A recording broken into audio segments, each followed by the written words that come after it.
Hey everybody, welcome to this week's Q&As. Sorry I missed last week. I just had family coming through and there was no way that I could have recorded this without trying to rush through it or something, and I don't want to ever do that. I like taking my time and just having these chilled, laid-back conversations with all of you. So hopefully that's cool that I missed a week. It's probably going to happen now and then, but anyway, let's jump in and see what's been going on. First up, over on Floatplane, Kirko has a large 32-inch Sony Trinitron CRT that gets a wobbly picture when it rains. Once the rain stops, the TV goes back to normal. They like the TV, but they've never worked on CRTs and they don't really want to, and they don't know anyone around their area of Australia who could work on them, and even if they did, it'd probably cost way more than they paid for the TV to fix it. So their thoughts are to either keep using it until it goes and then try to source another one, but they don't seem to be as available as they were, and they'd also like to see how future scalar technology looks over and maybe get one of those and move to OLED TVs. So you're going to have a lot of decisions that you have to make here. First and foremost, working on CRTs is dangerous. Don't listen to anybody who says it isn't, because it is. Whereas, working on a Super Nintendo is not dangerous unless you do something incredibly stupid, like mod it in your bathtub. So that's definitely something you're going to want to keep in mind. However, you can take the steps to do this safely. So, one of the things you could probably do is just unbolt the back plastic cover, slide it out. You probably want a friend over just to make sure the TV doesn't wobble. And then just kind of take a bright flashlight, not your cell phone light, like a really bright mag light or something, and look in there and see if you see something that is very noticeable. Are the capacitors leaking all over the motherboard? Is the neck board half hanging off or something like that? And you don't have to be a tech to really get it. You just need to be slightly nerdy to understand what might look off in this scenario. And I know it's hard too, because factory flux can very often look exactly like leaked capacitors. There's a whole bunch of stuff that's kind of out of your control, but snap some pictures and go from there. But if you really like the TV and the insides of it look fine and there's no burn in and it's nice and bright, you don't need to crank the brightness up, you might be able to do something like try to have somebody discharge it, or you yourself try to discharge it. Once again, that's by far the most dangerous part. Everything else after that, as long as it's not plugged into the wall, is pretty safe. I mean, I would say as safe as working on any other electronics device, but if you're able to discharge it, you should be able to take that board out and then just mail it to somebody to have it recapped. And that could very well fix the issue, and that would extend the length of your CRT. And yeah, it's expensive, but you've just bought yourself quite a long time, provided the tube's in good shape, the neck board, etc., etc. Now, on the flip side, getting 4K scaling tech in an OLED TV is going to cost so much more. Now, obviously, you could use it for modern and retro. You'll probably watch it every day, just flipping on and watching TV shows.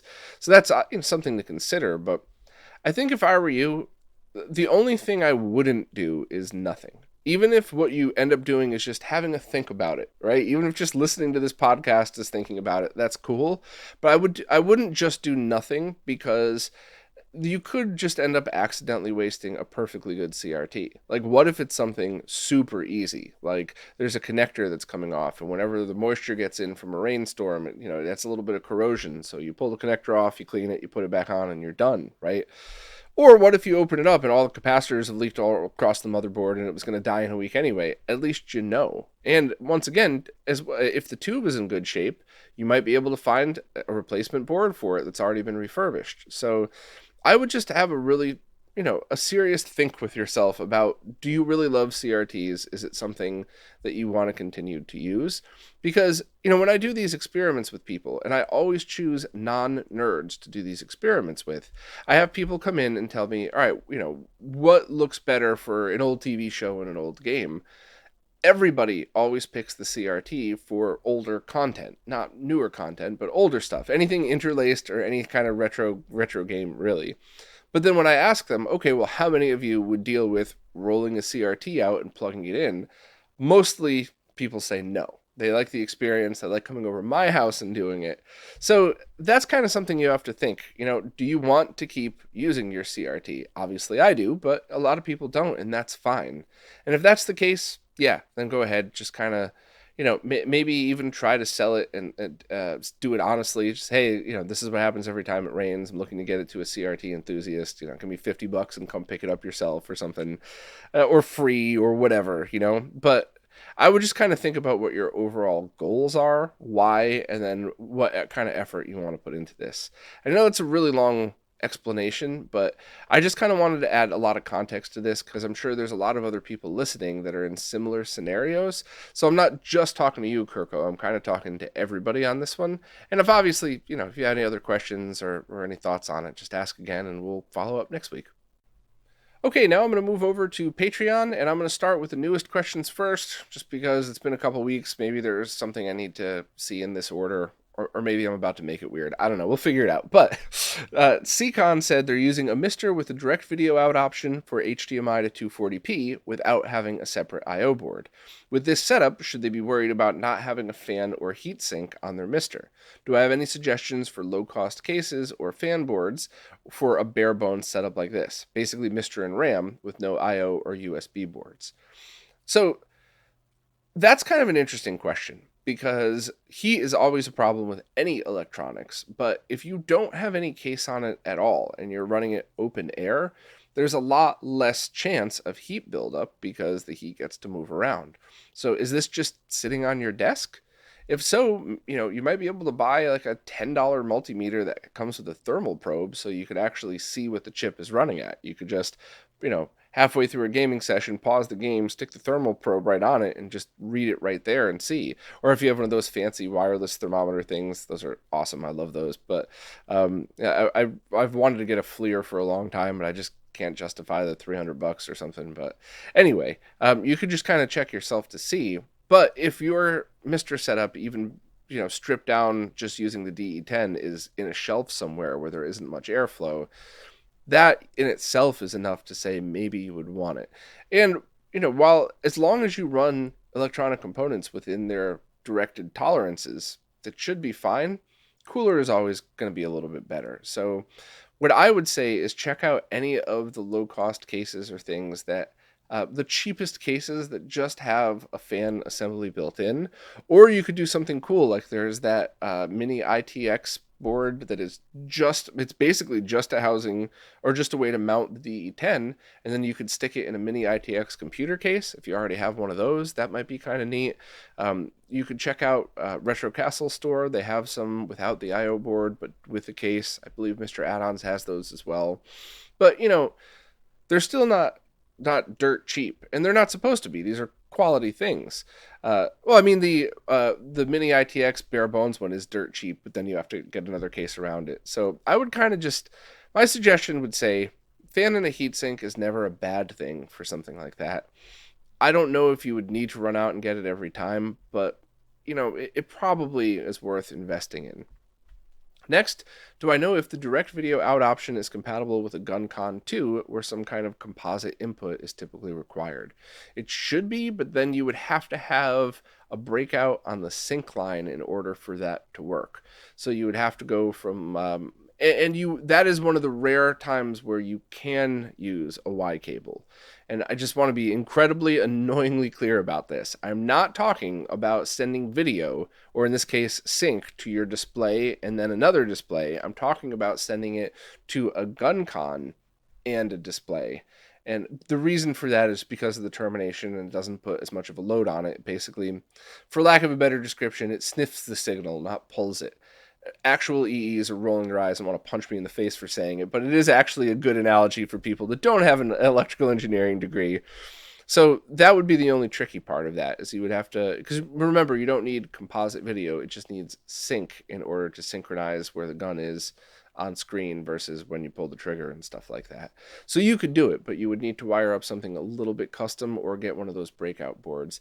I believe there are IO boards you could buy that have that broken out specifically for this. They plug right into the snack port, and I think the PlayStation ones have that. So you might want to check Mr. Add-on's website for it, or any of the other ones on there, and kind of see what would work best for you. Next up, Tony Shadwick said, I mentioned I have a couple of candy cabs. They're working on a project now that they hope to open up and share with others, but they were wondering if I could help them with some measurements. How far is the top of the control panel from the floor at the front and back where it meets the cabinet? About 25 1/4 inches. I just measured it for you when I started reading your question. And it's flat, so it's the same in the front as it is in the back. Next, how much does the monitor lay back? Meaning it's not perfectly perpendicular to you, it's angled backwards a little bit. And I'm not sure, but I think if you found the specs online, they might be able to give you an idea. But it's definitely tilted back a little bit. They want to compare against their converted Teenage Mutant Ninja Turtles cab.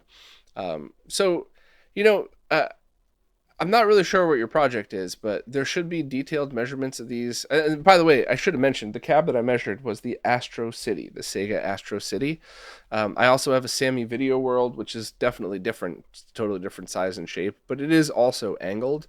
But I would just kind of check out different arcade websites to see the specs and let me know if there's anything else I could help out with.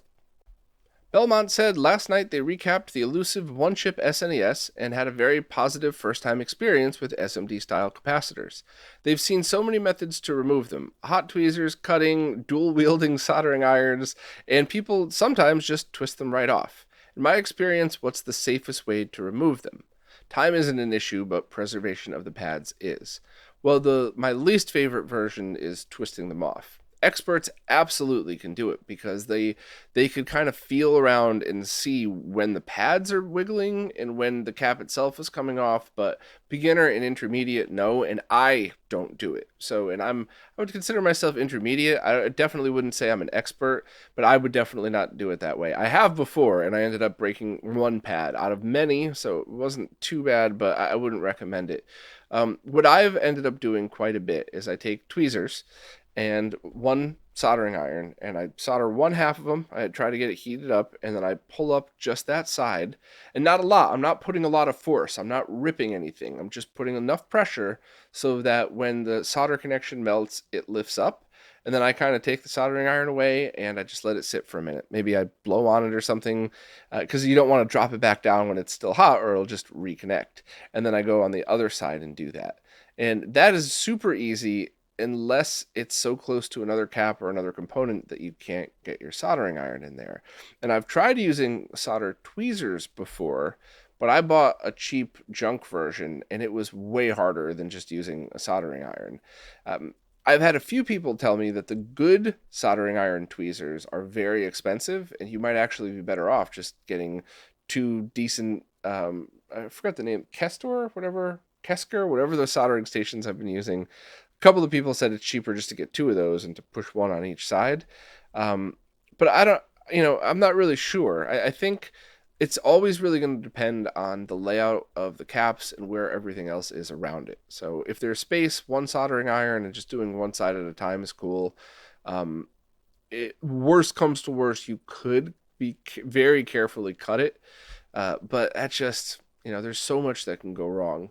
So I don't know, other people have had really good luck with those cheap tweezers though. So you could try those. But the one lesson that I've learned over and over and over again is if you cheap out on tools, you might end up wasting not only so much time, but more money on broken stuff than you would have if you just bought the right equipment.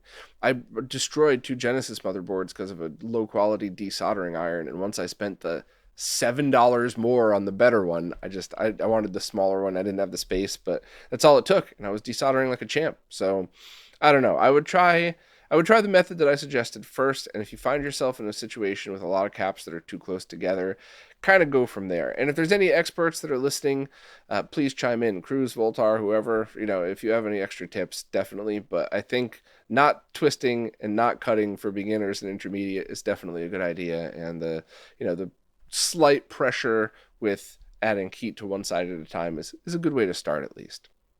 Next up, Dude Dudson has a Dreamcast with a broken red video pin in the AV port. They'd attempt to fix it themselves, but desoldering the AV or serial ports seems like a pretty difficult task, and they're not about to ruin their Dreamcast. Do I know any repair services that might take this on? They even have a non-functioning Dreamcast board with a donor AV port. Any expert modder should be able to handle this without a problem. People that are doing things like high-level SMD chip replacement. And it's kind of hard too because a lot of people talk the talk and show pretty good pictures, but there's also been cases of people taking Voltar's pictures and using it for their own as if it was their work, and then people send their consoles over, and what comes back is usually a nightmare. So it's really hard. What I would suggest is talk to anybody else in any of the retro communities that you use or that you hang out in and see who they use and kind of go from there. If you're in the East Coast of the US, let me know. If not, then there's tons of good people around the world. And, just a quick aside here, when I give these cautions about bad modders, most are very, very good. It's just that the bad ones really stand out and have destroyed and continue to destroy consoles. So, it's always good to go in there with a bit of caution, but most people are good or honest. So, I've definitely seen a bunch of modders that are like, oh no, I've done hundreds of this mod, but I've only done one or two of that. And I'm not sure I'd be comfortable doing that for a customer. So, honesty is always a good thing. And hopefully there's other people, wherever circles you hang out in, that have a good modder that could do this stuff. But yeah, desoldering things like that is hard because you could practice yourself. But stuff like hot air guns, if you hold it too close, too long, you could warp the board. If it's a multi-layer board like the Dreamcast, you could cause other issues.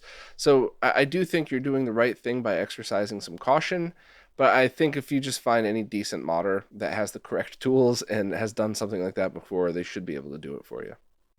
David Griffith wanted to follow up about their last question regarding whether they should or shouldn't do an internal Xbox HDMI mod.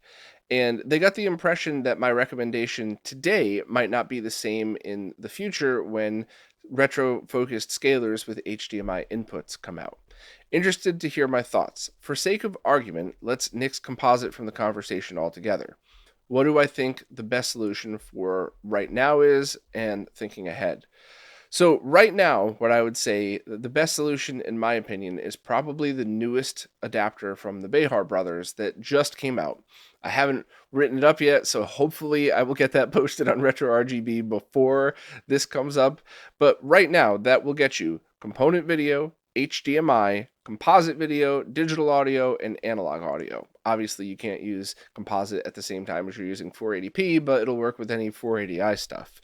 So that is definitely what I think the best solution for now is, because if you need to just plug it into a TV or stream with it, you have HDMI, and you have all of the analog outputs for everything else that you do. So, and I think it's $70 or $75. So I think that's the best overall for now. The other one that I really liked was the Chimeric Systems one, which I'm not sure if that's in stock, and the one from Electron Shepherd is also good. You could just plug all that stuff right in, and it'll just work with HDMI out, but the Behar Brothers one will get you all of the outputs. Now, let's fast forward, let's be very, very conservative with this and say, let's fast forward 2 years and assume that there are more than one HDMI input-based scalers out there that'll work well with retro. What would my answer be then? And that is when you would have to decide if you still want to use composite video or not. I know you said let's forget about that in the conversation, but that would be my only point 2 years from now. If you said yes, then I would probably still say the Behar Brothers box for all those reasons, even though I would actually be telling you in most cases that you'd probably want to take component video to the scaler, not the HDMI out of that one.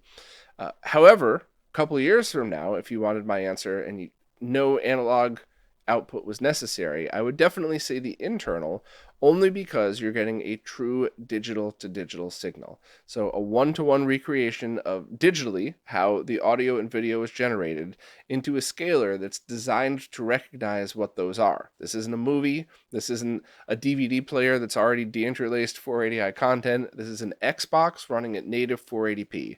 I know it supports other resolutions, but it's mostly going to be 480p. So that would be my answer a couple years from now, but there's also price involved. So when I say this, by the way, there's no shade to anybody here, except maybe Eon, but you have these adapters that are like $75, which are about the same, or which are cheaper than the internal HDMI mod. So that's really when you need to decide about quality.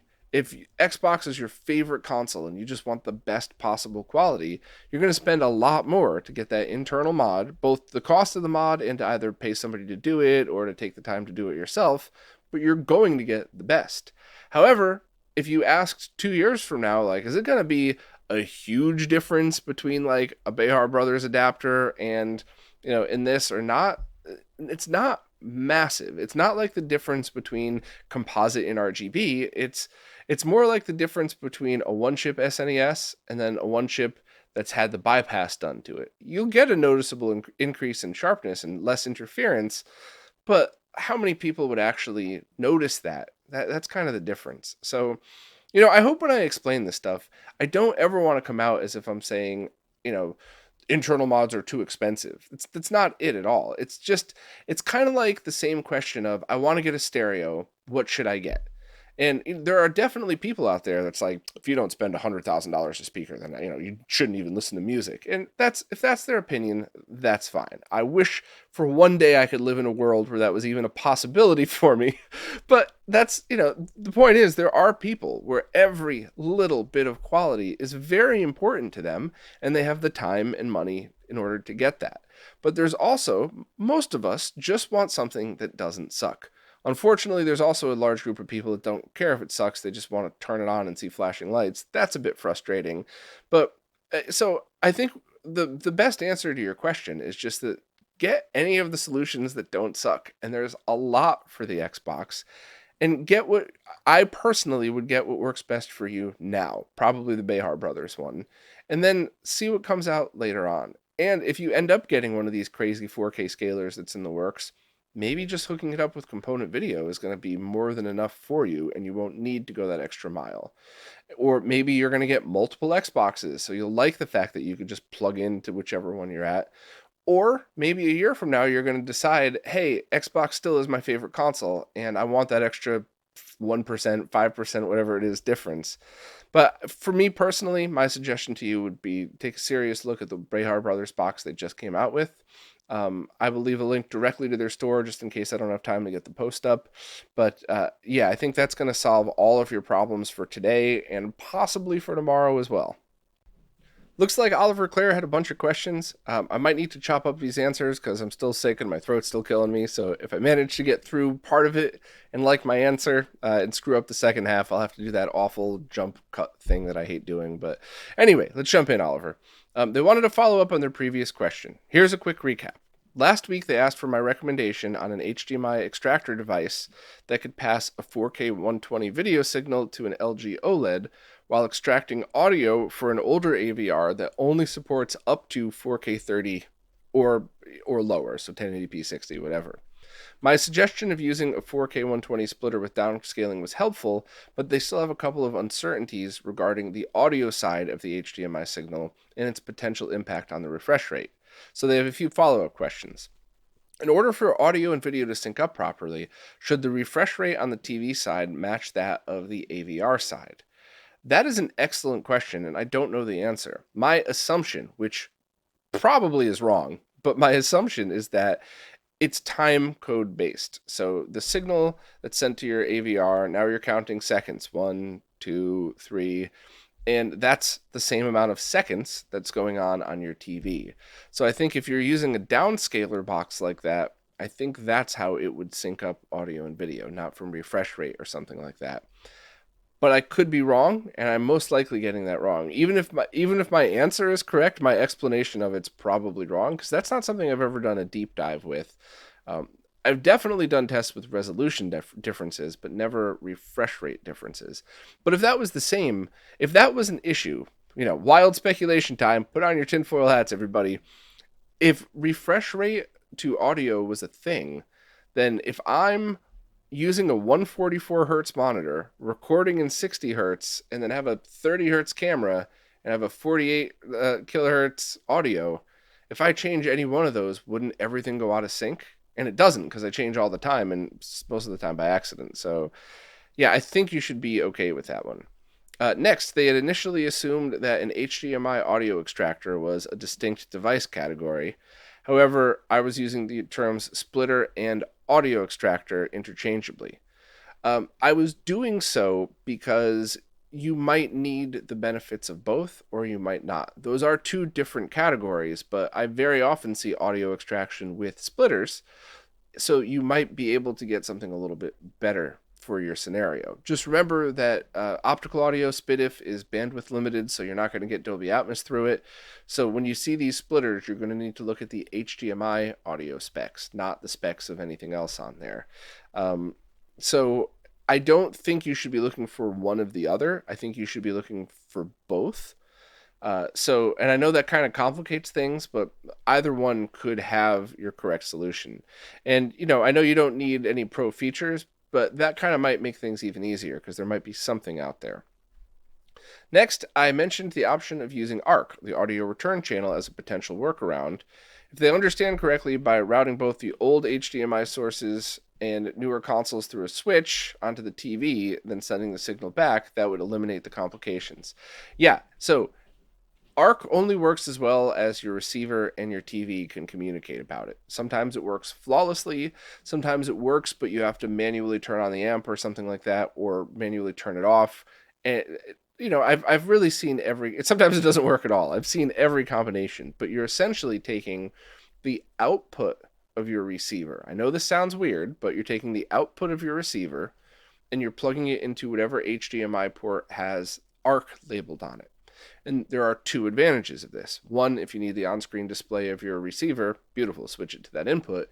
But also, even if you're on other TV inputs, you're still sending audio back through that HDMI channel at whatever the full bandwidth is.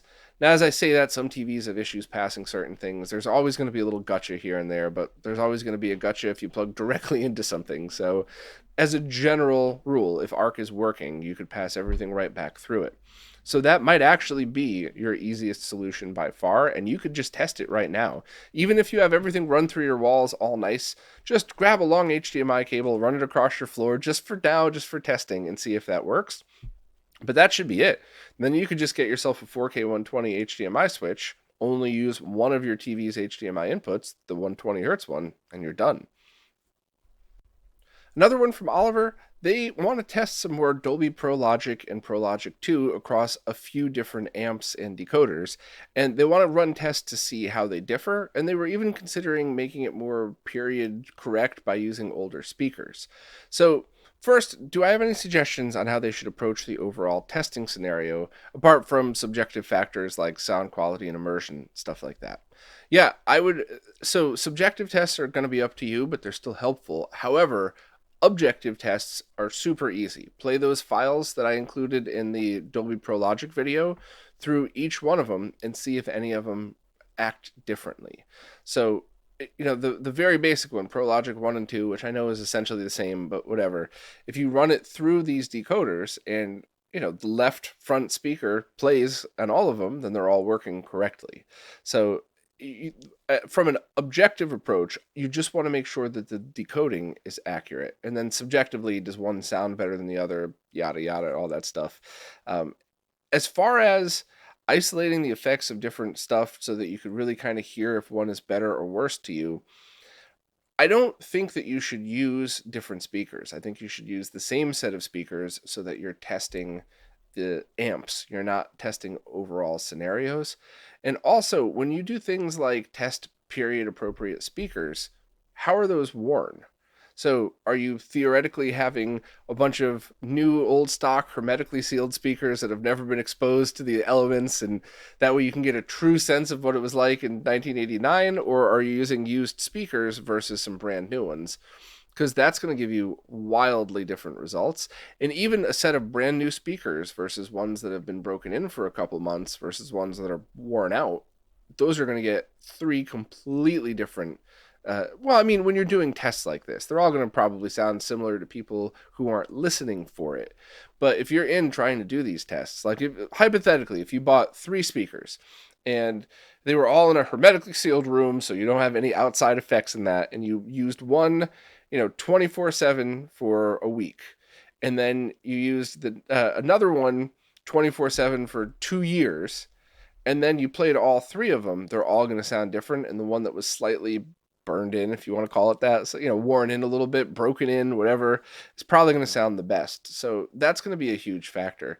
But also, all speakers are different, right? The best speakers of the 80s are also made differently with slightly different components, and it might be a sound that you prefer, but is it better? Is it worse? So my personal opinion would be to start with the objective tests, get that data down there. See if you find something interesting or some weird use case, like maybe one older AVR decodes it properly, but if you add that into a newer receiver, so you take the individual outputs and you put them to the individual analog inputs of a newer one, maybe that new receiver screws it up. I would start with those experiments and then see if you still feel like the subjective ones afterwards, because you could really go down a rabbit hole that doesn't matter. And I mean that with respect, right? Like, you could spend weeks testing this stuff just to come to the conclusion that all the speakers are cool. You like them all. So I just try to be respectful of your time. And, as somebody who's wasted years of their life doing tests like this, I feel like, adding a silly joke to the end of this is also kind of hopefully going to save you some time, so you don't waste as much of your life as I have testing stuff that doesn't matter as much as others. Last one from Oliver. They're a big fan of the Retro Fighters wireless controllers, and they also have some other small power draw devices, such as the PS3 3D glasses and the RetroTink 5X, that they're all USB charging. They plan on setting up a little charging station off to the side of their gaming room where these devices can be stored and plugged in. Obviously, these devices don't typically come bundled with any USB wall chargers, and getting about a dozen more of those adapters would be a pretty expensive proposition. So it occurred to them that they might be able to get a power strip with all USB ports on it, and sure enough, that's absolutely a thing. They were just wondering if it would be safe to plug all of their smaller USB-powered controllers and peripherals into a single strip and use that for your permanent setup. So, yes, but there's always a but when it comes to power. Theoretically, that should be more than fine. However, you're just going to want to double and triple check that the power supply that USB hub comes with has enough amps to support the maximum amperage that you're plugging into it.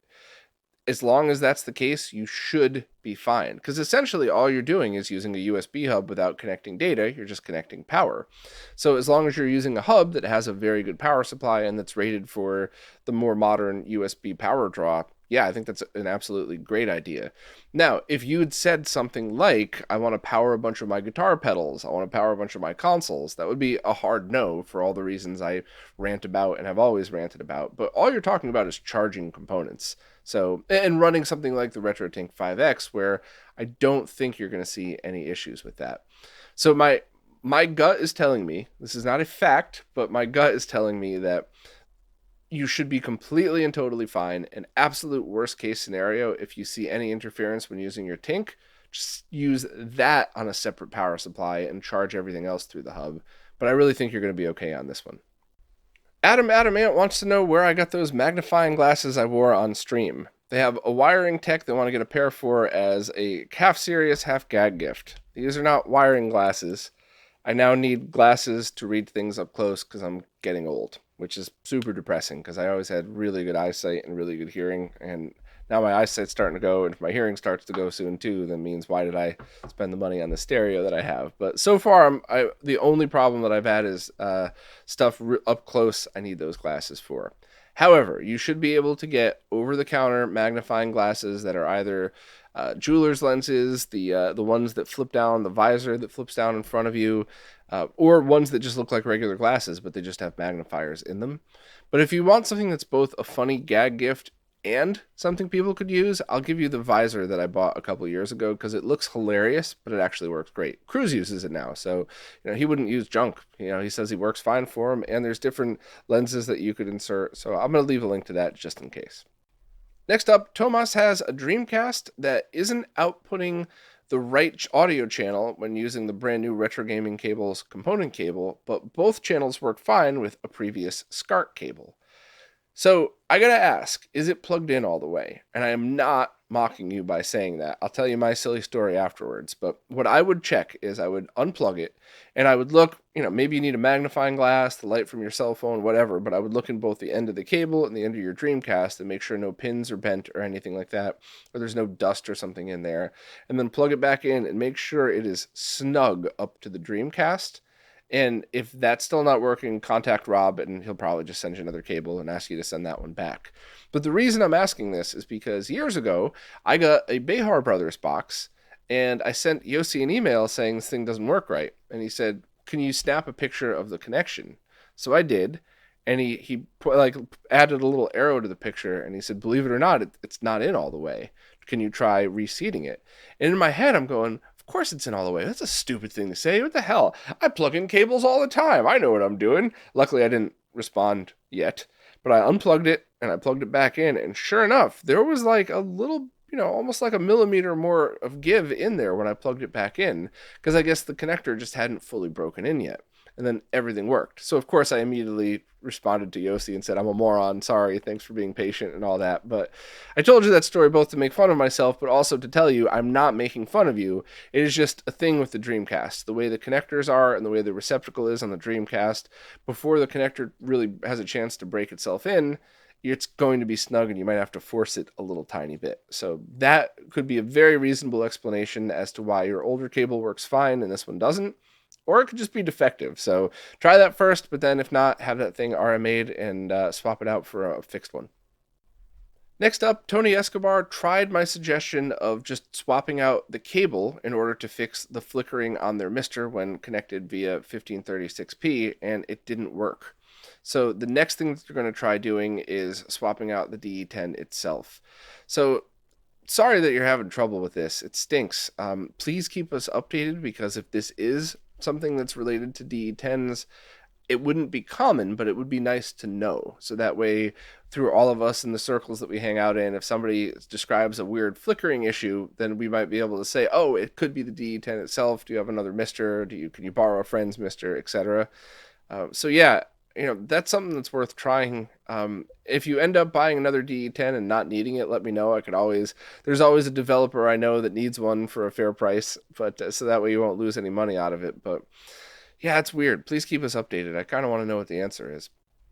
Retro Sean recently saw a video that suggested that you turn on the soap opera effect on your OLED TV in order to overcome 30 frames per second on the new Zelda game.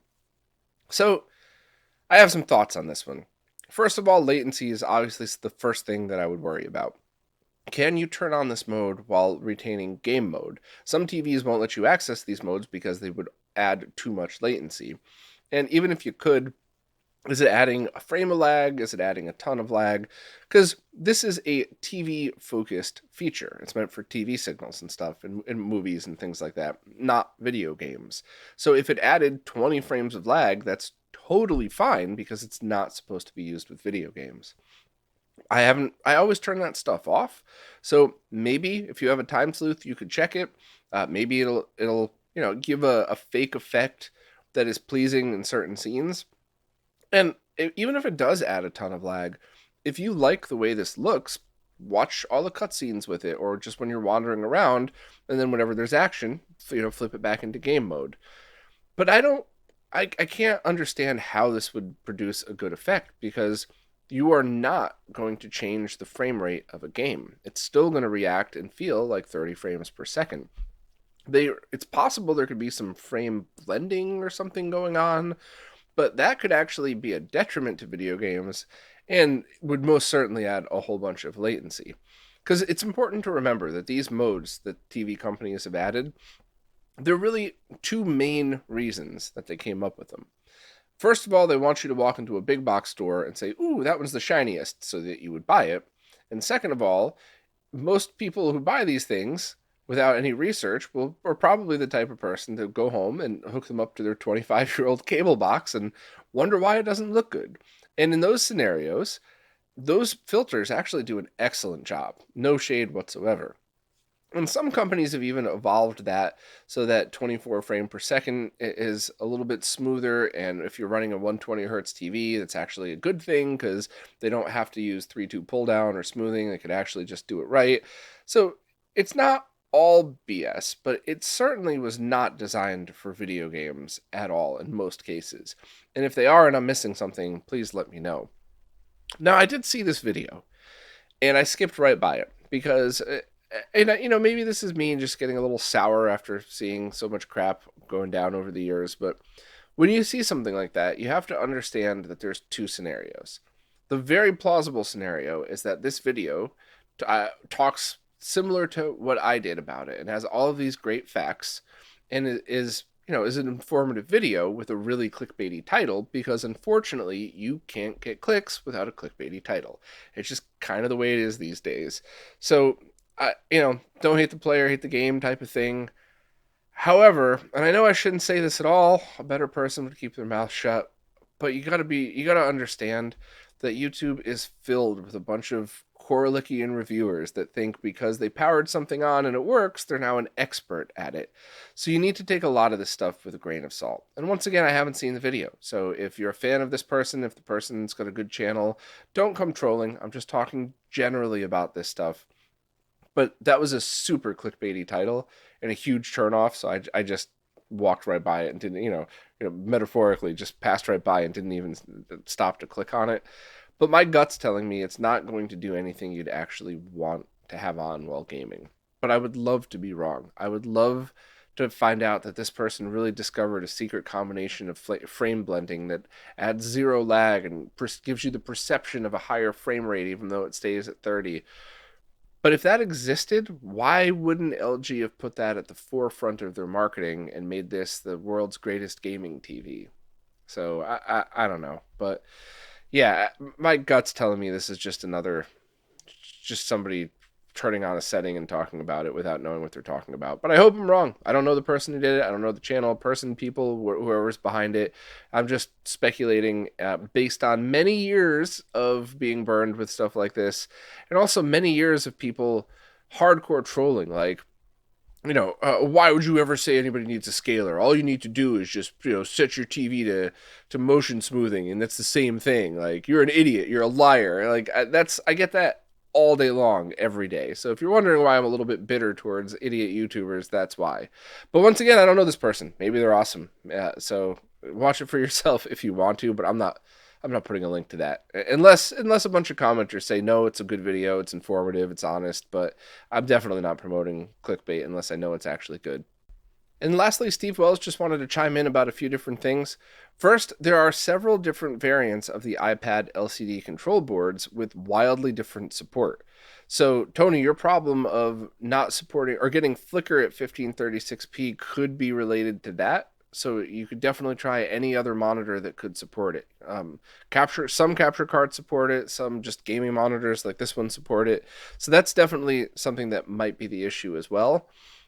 So I do appreciate how hard it is to get consistency with this stuff. Greg certainly did. I've been talking to Greg about this since he first came up with the idea, and he's been working really hard to get good, consistent boards. But if you've done it yourself, if you bought kits from AliExpress, and you might get a good one, you might not. It's a giant pain to get that stuff right. So thanks for chiming in on that, Steve. And Tony, I hope the issue isn't the monitor, because then you would have unfortunately wasted some money on a new DE10. But I'll still buy it off you if you did.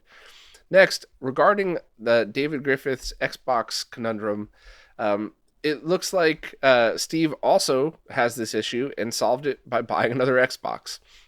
They have one with the Xbox HD Plus mod in it, and then they have another one that they could run composite out for watching old 80s TV shows on their PVM, or they also have a chimeric HDMI cable, which they could use if they need to just have an easier solution.